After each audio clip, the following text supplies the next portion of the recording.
Curlin. I'm the CEO and the founder of Objective Management Group. And over the last 28 years, we've evaluated and assessed 1.8 million salespeople, sales managers, and sales leaders. And what a story the data has to tell. If you think about the typical salesperson and why they may enter sales in the first place, it's usually because people say, you're so likable, people love you. But most of those people need their prospects to like them, as opposed to just having the ability to get people to like them. Salespeople who need people to like them run into all kinds of trouble, because the salespeople who need to be liked can't ask a lot of questions because they think it's rude, and then people won't like them. They can't ask tough questions because they think a prospect might hate them. And they can't have the difficult conversation that other people aren't having because they think they'll get thrown out.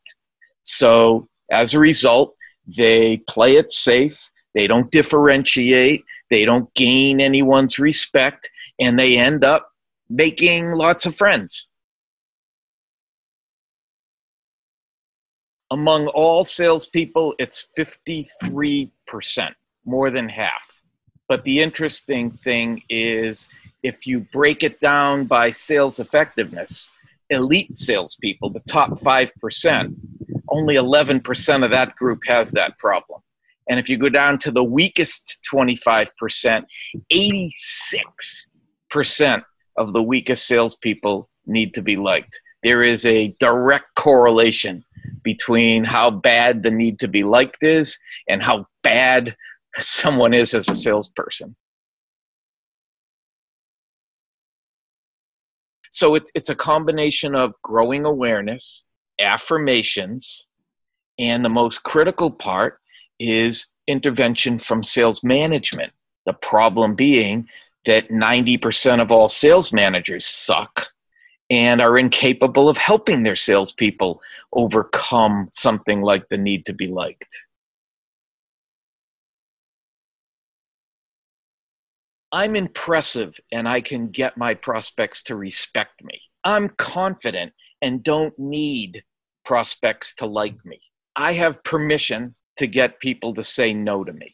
That would be 3 quick ones that come to mind that can help them not overcome, not eliminate, but at least manage that weakness early on. The sales manager has to give the salesperson permission to fail. They have to encourage the salesperson to ask a question that gets somebody upset. They have to encourage their salespeople to do the things they're uncomfortable doing without any fear of consequence. And until that safety net is put in place, it's too risky for that salesperson to simply ask a tough question. If a salesperson has the need to be liked and a tendency to become emotional, as soon as the need to be liked kicks in, it triggers the emotional weakness. And then once they become emotional, which means they're listening to themselves talking in their own head, they're no longer listening. So if you can't listen and you can't ask questions, you can't take a consultative approach to selling. And if you can't sell consultatively, you can't differentiate. And if you can't differentiate, it's commodity transactional sales all over again. And we're right back to the 1960s.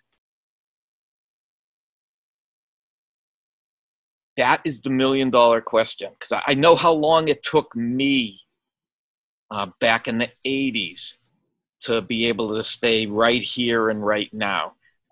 For me, it was a book.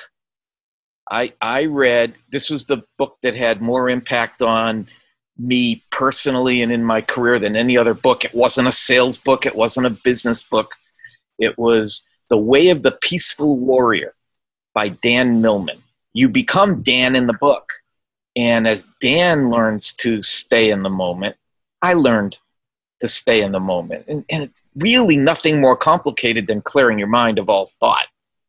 And when the mind is clear, you can be right here. You can be right now, and you can focus and listen without thinking ahead of what you need to do next, without thinking about what just happened.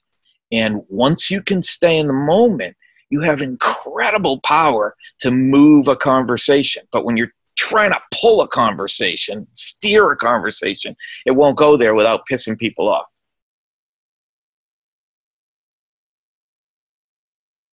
It comes in stages. One of the OMG measurements is sales assertiveness.